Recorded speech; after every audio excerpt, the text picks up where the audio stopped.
میرے اور آپ کے آقا و مولا نے ارشاد فرمایا قیامت کے دن میرے سب سے قریب وہ ہوگا جو کثرت سے میرے اوپر درود پڑھنے والا ہوگا۔ تو یہ حضور کی قربت کا ضامن ہے درود۔ تو اس لیے اپنی اولاد کو حضور علیہ السلام پر درود پڑھنے کی ترغیب دو۔ بچپن میں ہی اپنے گھر کے اندر مجالس درود قائم کرو۔ روزانہ کی بنیاد پہ ہو تو بہت اچھا، نہیں تو ہر 8 دن کے بعد ایک دن ضرور متعین کر لیا جائے۔ جمعۃ المبارک کے دن کثرت کے ساتھ درود پڑھنے کی ترغیب دی گئی ہے، اور فرمایا اس دن فرشتے حاضر ہوتے ہیں۔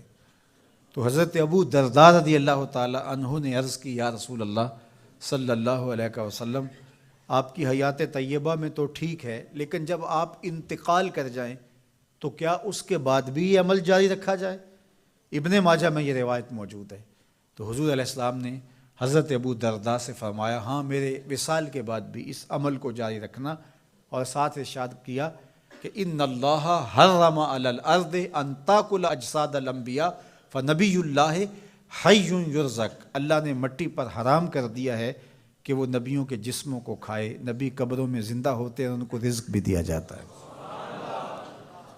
تو کہا کہ یہ میرے بعد بھی میرے اوپر درود کے سلسلے کو جاری رکھنا۔ تو ایک مومن تو درود کے ساتھ جڑا ہوا ہے، وہ تو درود کے بغیر دن گزار ہی نہیں سکتا۔ الگ سے نہ بھی پڑھے تو اس کو نماز کے اندر درود پڑھنا ہی ہوتا ہے۔ درود ابراہیمی تو نماز کا حصہ بنا دیا گیا، اور اس کو کثرت کے ساتھ درود پڑھنے کی ترغیب دی گئی۔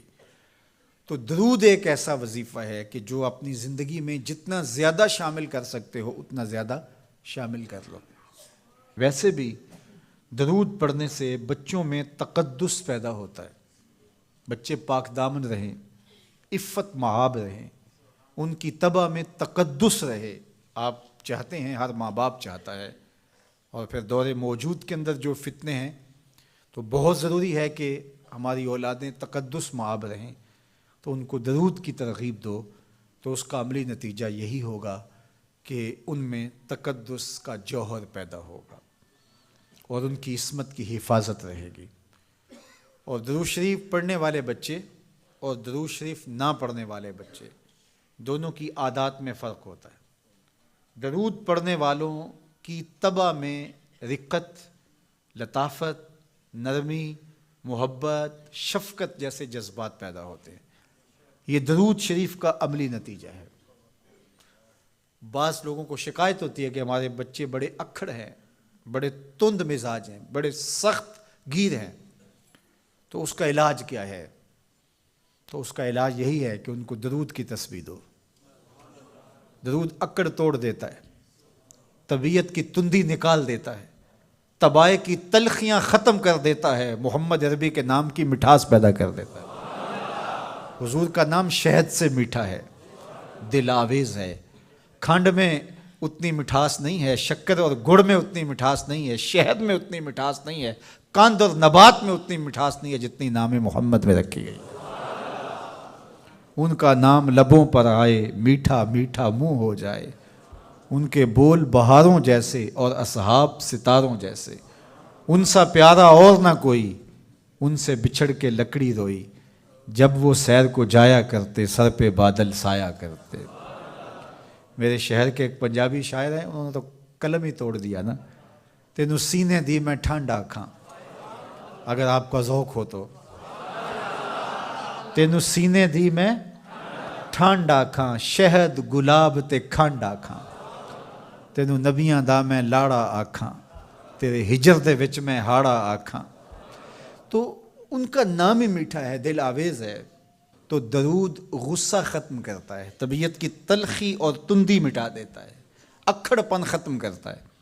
تو آپ اگر چاہیں کہ اولاد اکھڑ ہے تو ان کو کسی طرح درود پہ لے آئیں، درود کی تسبیح ان کے ہاتھ میں دے دیں، تو ان کی طبع میں نفاست بھی آئے گی، ان کی طبع میں لطافت بھی آئے گی، ان کی طبع میں رقت بھی آئے گی، ان کی طبع میں محبت بھی آئے گی، ان کی طبع کے اندر جو ہے وہ لیاقت بھی پیدا ہوگی۔ درود پڑھنے والا بچہ ذہنی استعداد میں درود نہ پڑھنے والے بچے سے بہتر ہوتا ہے۔ یہ بھی آپ تجربہ کر کے دیکھ لیں، دو بچے برابر ذہنی استعداد رکھتے ہوں اور ان میں سے ایک بچہ درود پڑھتا ہو اور ایک درود نہ پڑھتا ہو، تو درود پڑھنے والا بچہ آگے ہوگا۔ یہ درود کی برکتیں ہیں، یہ درود کی رحمتیں ہیں۔ تو درود کثرت سے پڑھنا اپنی اولاد کو سکھائیں گے۔ ہفتہ روزہ آپ محافل کا گھر میں انعقاد کر لیجئے اور اس میں صرف دروشی پڑھ لیجئے، تو انشاءاللہ اس سے آپ دیکھیں گے کہ اولاد کو اس کا فرق پڑتا ہے۔ یہ تربیت کا ایک آسان نسخہ ہے اور یہ وہ وظیفہ ہے جس سے تھکن نہیں ہوتی، یہ وہ وظیفہ ہے جس سے طبیعت میں تلخی نہیں آتی۔ کہتے ہیں وظیفہ میں نے پڑھا ہے تو وظیفہ پڑھتے پڑھتے میری طبیعت میں یہ ہو گیا ہے، وہ بعض کہتے ہیں وظیفہ الٹ پڑ گیا ہے۔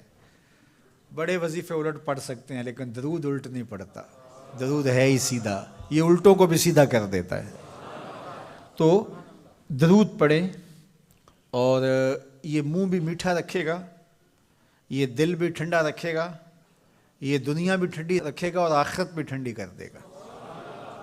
درود چراغ بھی ہے، درود کستوری بھی ہے، خوشبو بھی ہے، مہک بھی ہے، شہد بھی ہے، گلاب بھی ہے، کھنڈ بھی ہے اور سینے کی ٹھنڈ بھی ہے۔